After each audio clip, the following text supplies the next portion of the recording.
Durante muchos años la humanidad ha intentado encontrar explicaciones sobre hechos que sucedieron en el pasado, no obstante muchos de ellos son revelar y dar a conocer información clasificada. A continuación te presentaré uno de los proyectos secretos que marcó la historia y que ha sido objeto de investigaciones e hipótesis. Muchas veces nos preguntamos si es posible viajar a través del tiempo. Esta es una de las mayores teorías que han sido estudiadas por los grandes expertos. Existen videos sobre supuestos viajeros en el tiempo que fueron asignados para cumplir una misión, donde dan a conocer pruebas de cómo es el futuro en un determinado tiempo. La Ciudad del Vaticano, uno de los mayores e importantes recintos religiosos en el mundo, ha sido objeto de teorías conspirativas como el contacto extraterrestre con el Papa Juan XXIII, y la creación de una máquina del tiempo llamada cronovisor, utilizada para recrear imágenes, vídeos y sonidos sobre la vida y pasión de Jesús, utilizando una de las principales leyes de la física: la materia no se crea ni se destruye, solo se transforma. Se afirmaba que este aparato pudo fotografiar a Jesucristo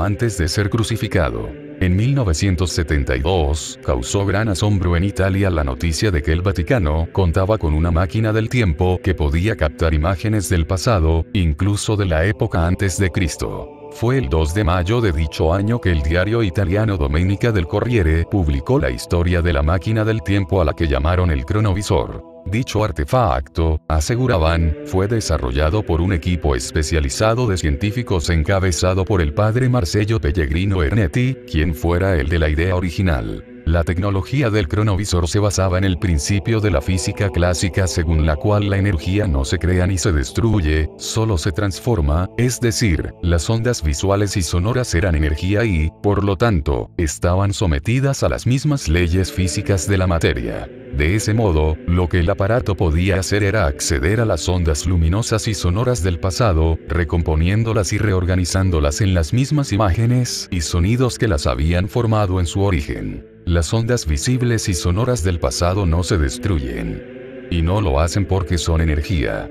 La grandeza de nuestro invento, que llamamos cronovisor, radica en poder recuperar esa energía y recomponer las escenas del pasado, afirmó el padre Ernetti al diario italiano. El religioso reveló que, gracias al cronovisor, había logrado fotografiar a Jesucristo antes de ser crucificado, así como también la destrucción de Sodoma y Gomorra, y pudo captar el momento de la creación de los 10 mandamientos, los cuales no eran como se conocen en la actualidad, según el sacerdote. Ernetti aseguraba también haber captado momentos claves de la historia como la fundación de Roma en el año 753 a.C., las guerras encabezadas por Napoleón, entre otros personajes históricos. De acuerdo con el artículo publicado en ese entonces, la idea de la creación de este dispositivo surgió cuando Marcello Ernetti escuchó en una grabación los cantos de un sacerdote fallecido, por lo que decidió emprender el desarrollo del cronovisor. Según el propio Ernetti, este aparato era bastante parecido a un televisor, pero en lugar de recibir transmisiones de estaciones locales, podía sintonizar el pasado para permitir al espectador ver y escuchar los eventos que habían ocurrido siglos antes.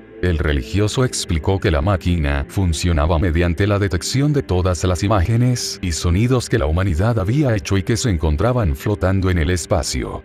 Incluso, el padre Ernetti declaró que él y sus colaboradores habían sido capaces de ver la crucifixión de Cristo, la agonía del mismo, la traición de Judas, el juicio, en fin todo el Calvario. Aunque fueron publicadas algunas supuestas fotografías captadas por este dispositivo, después fueron puestas en duda, ya que la más polémica, la imagen de Jesucristo en la cruz captada por el cronovisor, fue comparada con la estatua de Cristo crucificado de la Iglesia del Amor Misericordioso de Perugia y su similitud era bastante, por lo que muchas personas dudaron de la veracidad de la historia. Aunque su existencia nunca fue confirmada por el Vaticano, el sacerdote Ernetti aseguró en distintas ocasiones que la máquina fue confiscada por el propio Papa para evitar que cayera en malas manos. Fueron muchas las personas, tanto expertos como altos jerarcas de la Iglesia, quienes cuestionaron al religioso y desmintieron su historia. Sin embargo, poco antes de su fallecimiento, el inventor de este dispositivo continuó defendiendo que el cronovisor era real.